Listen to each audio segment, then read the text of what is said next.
The pet train. This inverted star points downward towards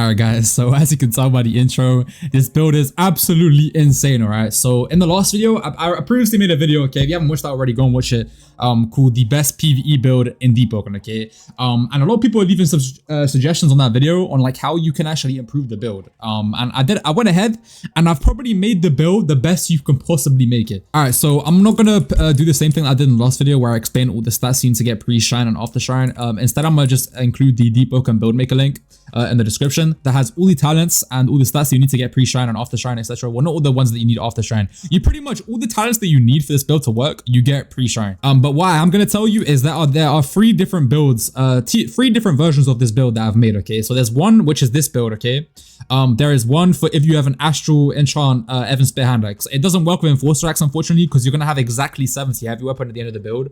So it's only gonna work if you have a astral Evan Spear hand axe. And then the third build is a build that is meant for 1 cycling chaser with 0 chain of perfection stacks. All right, something that I would like to mention that a lot of people are asking in the last video, they're asking, what order of stats do I go, bro? Go D-bound, okay?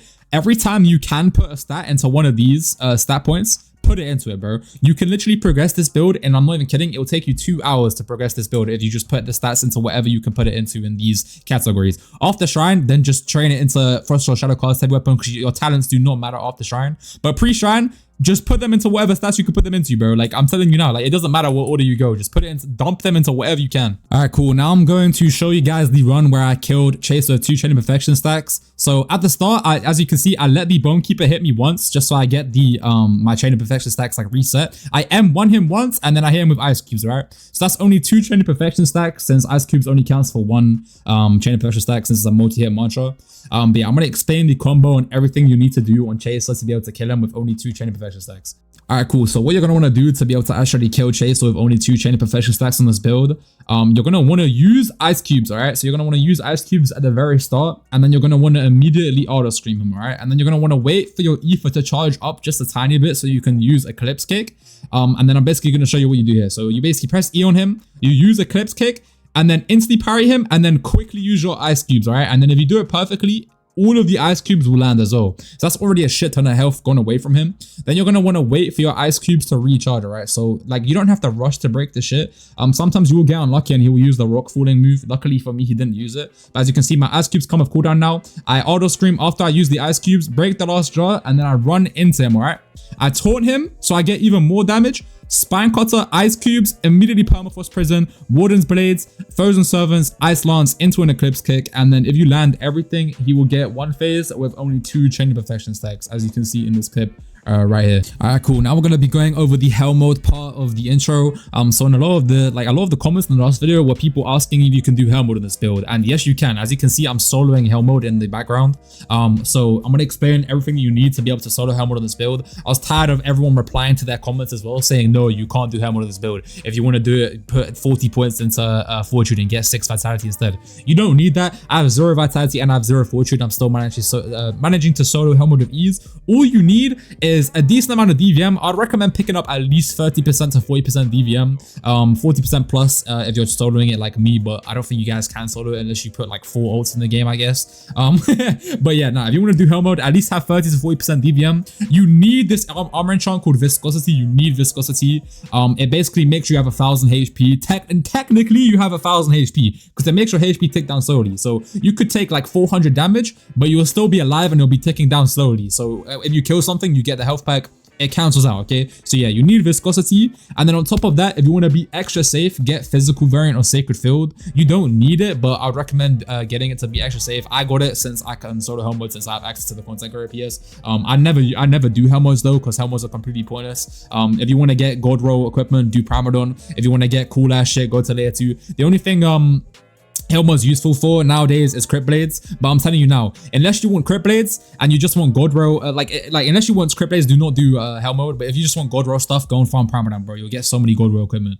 Alright, cool. Now I'm going to be explaining all 3 different variants of the build. So the one on the far left is the one that I'm using in this video. The one in the middle is the build that can one cycle chaser with 0 chain of perfection stacks. I haven't tested it, so don't I'm like 99% sure you'll be able to one cycle chaser 0 chain of perfection stacks, because with this build I managed to do it with 2 chain of perfection stacks. So with that build, you're going to be having Piercing Will, Heritage Sutra, and Lose Your Mind. So I'm like 90% sure you'll be able to one cycle chaser 0 chain of perfection stacks with that build. So only make that if you want to test it out and like actually, you know, be able to have the achievement of being one of the first people, probably the first build in the entire game to one cycle chaser with 0 chain of perfection stacks. Like, that's actually fucking insane. And then the one on the far right is the build that you can use. It's basically the exact same build as mine, but instead of using a Grand Sword Root Skirt, you have a Evan Spear Hand X.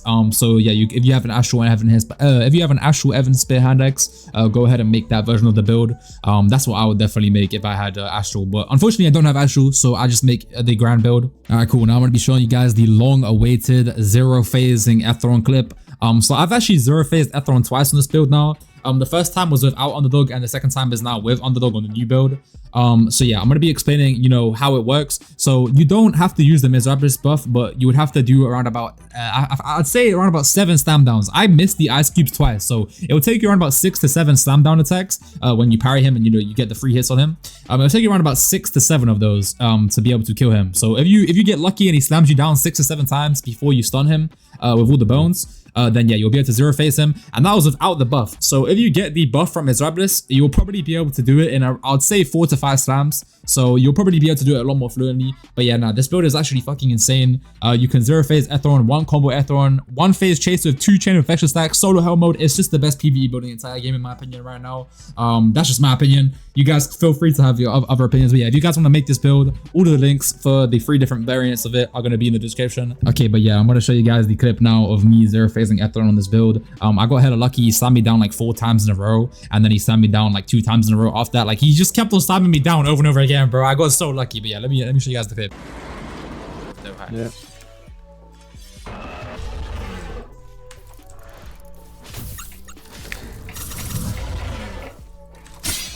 Oh, fucking 2 for 2, mate. Yeah, fucking wasted it, cunt. Oh, fucking 3 for 3. Fucking go for it, cunt. Oh my god, no way. Another one. Oh, my fucking No, the ice cubes missed. No. Is he gonna do it again? Only bad part of it, mate. Oh, best fucking run of all time.